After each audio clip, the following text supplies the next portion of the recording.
Bersyukur kepada Allah dengan mengucapkan Alhamdulillahi Rabbil Alamin. Berselawat kepada Rasulullah dengan ucapan Allahumma salli ala Sayyidina Muhammad wa ala ali Sayyidina Muhammad. Anak raja memakai pita dibeli di Sinaboy. Kalau tuan-tuan ke Jakarta, sampaikan salam saya ke Bang Aboy.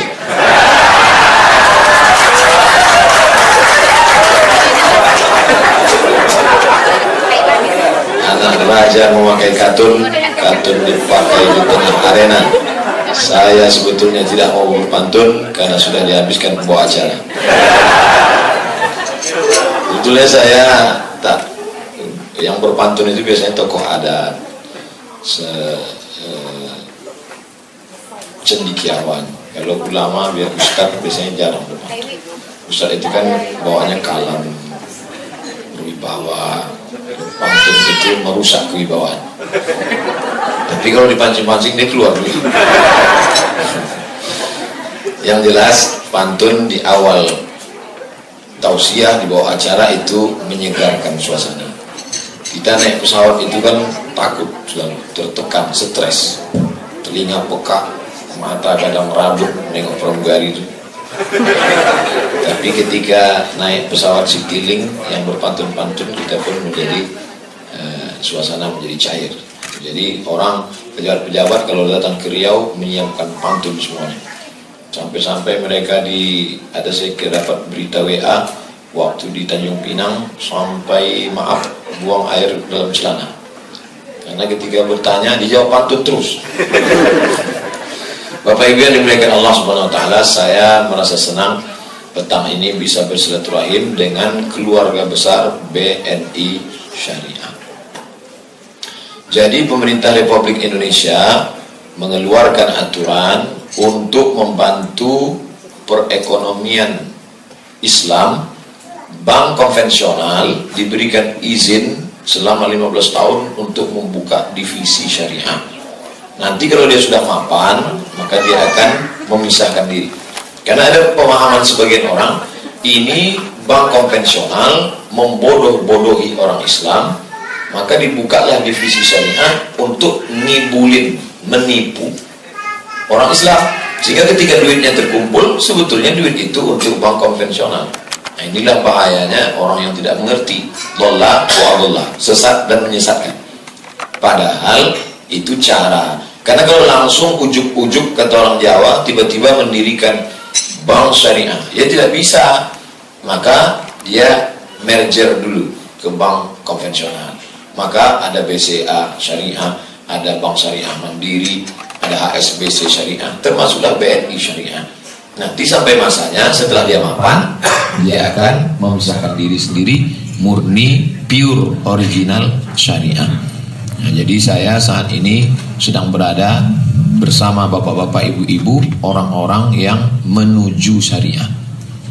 Karena ada juga orang berpendapat, sama aja tuh bank syariah sama konvensional Pak Ustadz. Bedanya pegawainya pakai jilbab, masuknya assalamualaikum, akadnya, isinya lebih kejam bank syariah dari bank konvensional.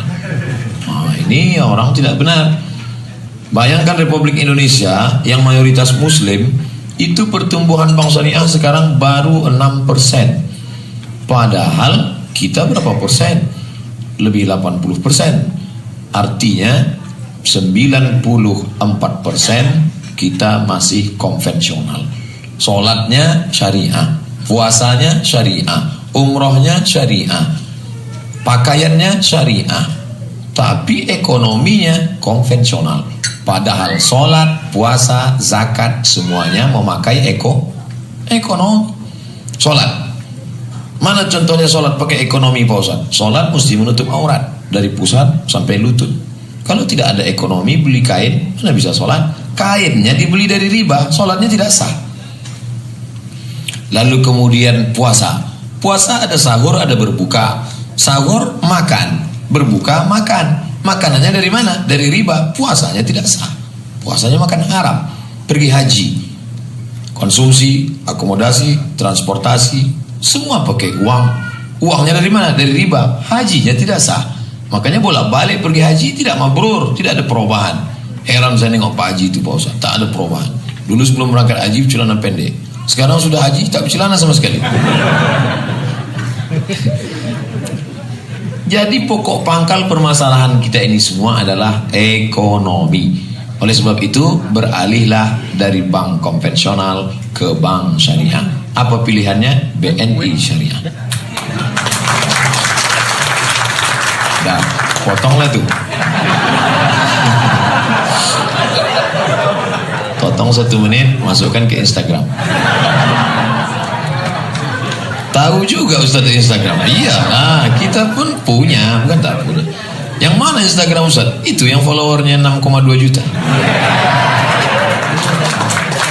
Bapak Ibu yang dimuliakan Allah Subhanahu wa taala, artinya ibu-ibu yang suaminya bekerja di bank BNI Syariah, bersyukurlah pada Allah karena ibu sedang menikah dengan mujahid fisabilillah. Makanya nanti kalau pulang dia agak lambat sedikit, maklum namanya jihad. Bapak pun kalau pulang pas ditanya, abang kenapa lambat? Jihad. Yang lain itu kerja cuma cari makan, dia bekerja untuk menolong agama Allah Subhanahu wa taala. In tansurullah, kalau tolong agama Allah, yang surkum, dia akan menolong kamu. Yang lain mungkin masuk jam 8, pulang jam 5, macet-macet sedikit, jam 6 sudah sampai rumah. Dia mungkin sampai malam. Tapi semua amal dia dari mulai jam 8 pagi sampai jam 4 sore sampai dia pulang itu bernilai jihad fisabilillah. Maka sahabat-sahabat yang masih berkecimpung di bank konvensional, kalau alasannya karena darurat, ada yang membolehkan. Di antaranya Syekh Yusuf Al-Qardawi. Syekh, saya susah, rumah tak ada, kendaraan tak ada. Di rumah ini semuanya hutang. Satu-satunya yang lunas bini. Andai Pak Kua membolehkan itu kredit, bini itu pun kredit juga. Aku terima nikahnya dengan sebentuk cincin emas, kredit. Maka oleh sebab itu, maka dia dalam keadaan darurat. Kalau dia tidak bekerja di konvensional ini, maka dia mati. Kalau pilihannya antara dua, darurat tertinggi, mati, riba, maka dia boleh memilih riba.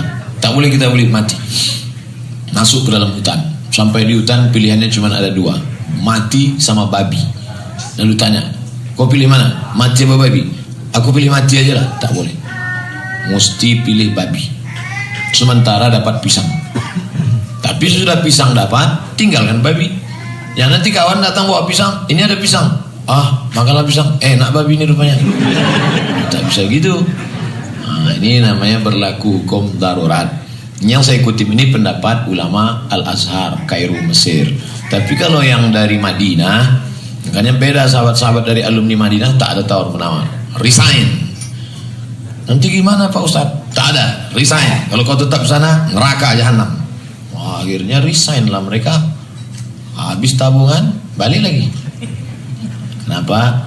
Karena saya pakai pendapat yang pertengahan Syekh Yusuf Al-Qardawi. Saya cuma mau mengingatkan kepada ibu-ibu yang suaminya bekerja di bank syariah, kepada bapak-bapak yang istrinya bekerja di bank syariah. Mereka ini bukan sekedar mencari sesuap nasi segenggam berlian, tapi mereka ingin menghidupkan salah satu unsur terpenting dari agama ini adalah ekonomi.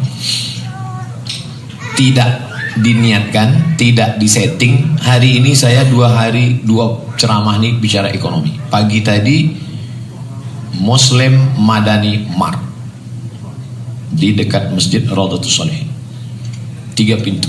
Cabang yang ketiga, cabang yang kedua 2 pintu. Nampaknya yang keempat nanti 4 pintu. Berkumpullah beberapa orang membuka. Bayangkan Bapak Ibu, masjidnya punya kita, jamaahnya punya kita, duitnya duit kita, ramainya ramai kita, tablik akbarnya kita, tapi duit kita dikelola orang lain. Itu kan namanya kambing punya susu, sapi punya nama. Sapi, susu apa? Susu sapi, padahal susu kambing. Baunya bau kambing. Begitulah umat ini sekarang. Siapa itu yang ramai itu? Umat Islam. Yang berkumpul kemarin sekian juta siapa? Umat Islam. Itu toko yang besar itu punya siapa? Punya kawan kita. Itu gedung yang tinggi itu punya kawan kita. Punya kita mana? Itu lontong sayur. Bukan berarti lontong sayur itu menjijikkan, Bukan berarti saya menyepelekan, ini bagus. Tapi dengan bangkitnya ekonomi umat, kita mau jangan sampai kita jadi tamu di rumah kita sendiri. Oleh sebab itu, maka sahabat-sahabat yang berkecimpung di sini, inilah dakwah yang terbesar. Disangka orang yang berdakwah itu Ustaz Somad, karena dia yang ceramah, karena dia dibuka YouTube. Cobalah buka YouTube, tulis di situ Somad, enter. Langsung jumpa nama saya. Somad, enter. Dulu kalau saya tulis di situ Somad, keluar sinetron Bang Somad.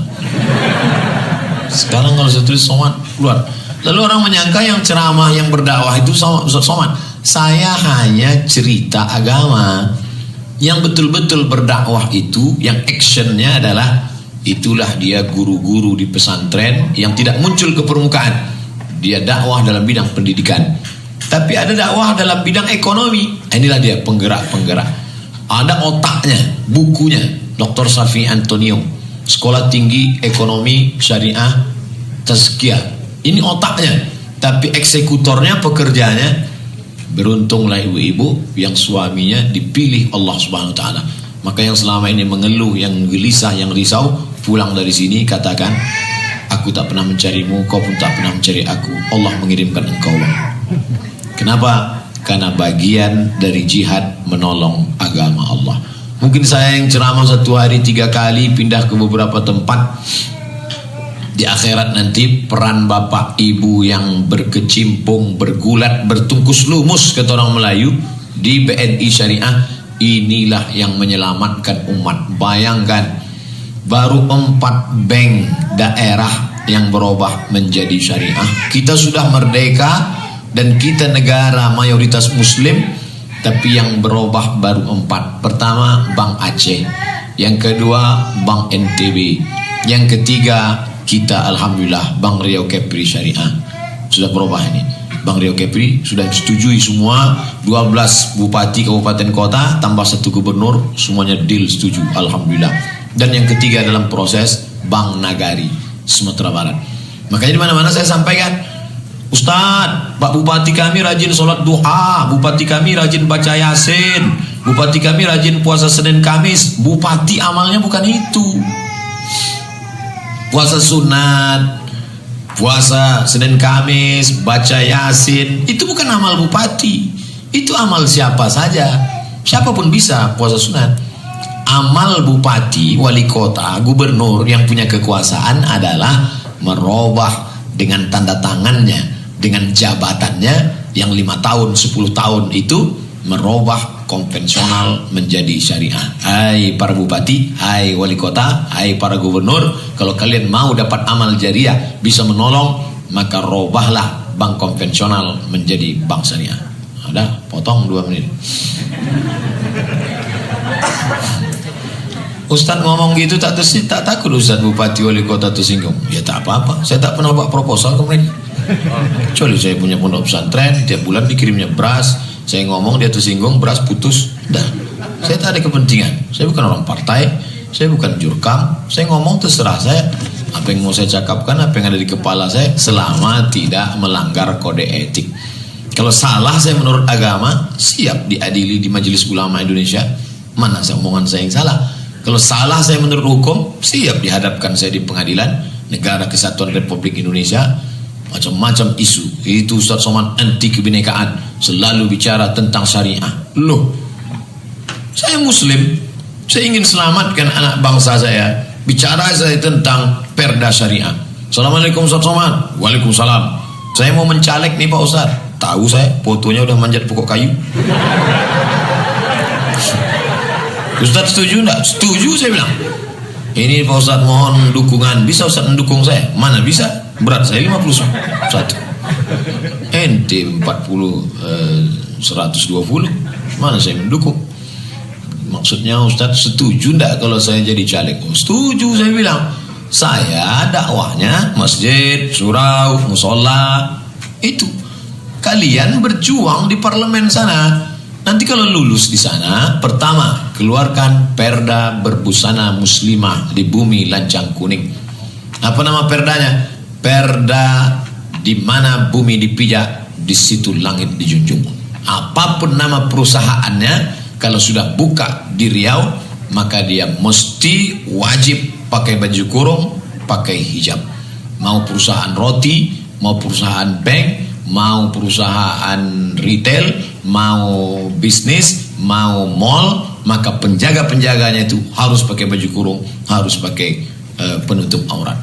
Diperdakan peraturan daerah Provinsi Riau, semua perusahaan asing, rumah makan Jepang, rumah makan Thailand, perusahaan roti, semua pegawainya wajib berbusana muslimah. Yang non muslim kita tidak atur, tapi insya Allah mereka juga senang.